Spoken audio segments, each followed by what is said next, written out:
Biodiverde. C'est un projet qui regarde la biodiversité dans les îles au Cap-Vert.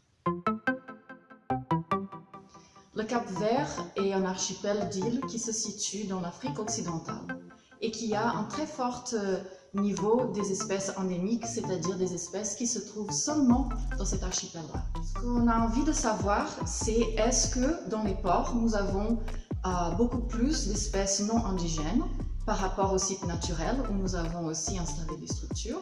Est-ce que le taux de diversité est plus élevé ou il est moindre par rapport aux sites naturels? Et on voudrait aussi savoir si les espèces non indigènes, quand elles arrivent dans le port, est-ce qu'elles sont capables de sortir du port et commencer à s'installer dans le milieu naturel? Nous avons installé des structures qui s'appellent les ARMS, Autonomous Reef Monitoring Structures.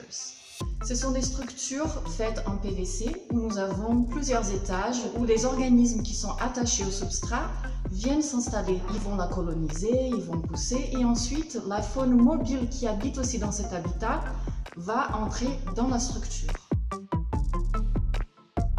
On pourra faire une identification basée à la fois sur la morphologie, la taxonomie classique, ou basée sur l'ADN extrait des espèces. Pour la faune sessile, on va racler les structures, on va récupérer l'ADN, on le mélangera et on fera ce qui est appelé le metabarcoding, c'est-à-dire on utilisera un gène de référence qui sera séquencé de tous les organismes qui étaient présents. Et avec ces données-là, on pourra avoir à la fois une liste d'espèces qui étaient présentes dans les sites, mais aussi une idée de leur abondance basée sur leur biomasse et l'abondance de l'ADN qui a été récupéré dans les structures.